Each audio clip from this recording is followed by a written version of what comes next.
Hi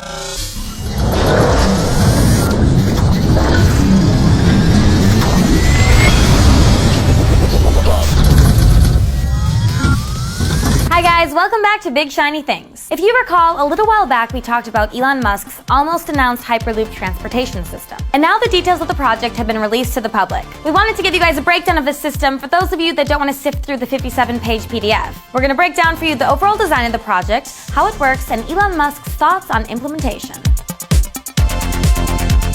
Elon Musk originally promised to form a transportation that could get commuters from San Francisco to LA in about 30 minutes, and the proposed design definitely lives up to that promise. Hyperloop consists of a system of elevated tubes propped up by concrete pylons spaced out every 100 feet. The majority of the system is designed to travel next to existing highway to keep costs down. The tubes would be about 7 feet in diameter on the inside, and the cars themselves would seat 28 people per capsule. And the best part?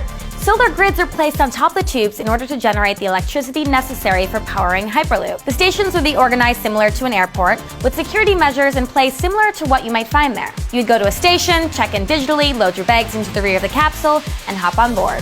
Capsules would depart between 30 seconds and 2 minutes apart, and the design would support 40 capsules in total, allowing for between 840 and 3,360 passengers per hour to be transported at peak times. Now, the main route would travel between San Francisco and LA, but possible branch routes could allow for stations in Sacramento, Fresno, San Diego, and possibly even Las Vegas.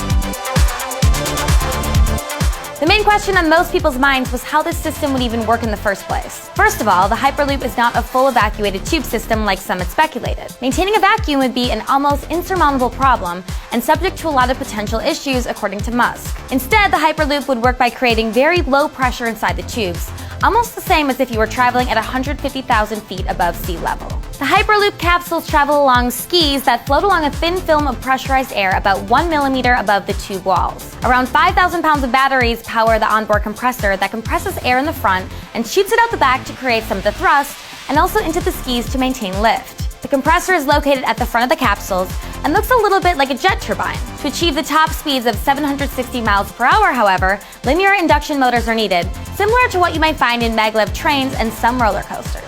A magnetic rail, called a rotor, is mounted to the bottom of the tube, which interacts with in-tube mounted accelerator and decelerator sections called stators or stationary rotors. So here's a look at it to help you out. This is the rail at the bottom of the capsule, and those are the stator sections. The skis that make the capsules float go off to the sides here, hugging the base of the tube. And that's a rough idea of how Hyperloop works. And finally, the implementation. It's important to note that this is a very, very early proposed design for a system, not plans for a project that is already funded or in development. Elon Musk's proposal comes with an estimated cost of between $6 and $10 billion, depending on which design would be used. One design is a passenger-only version, and a secondary proposed design allows for passengers and cars or freight to be transported as well. Elon Musk published the design as an open source project, hoping others will take the time to research and improve the design, being very clear that he intends to keep his primary focus on Tesla and SpaceX at the moment.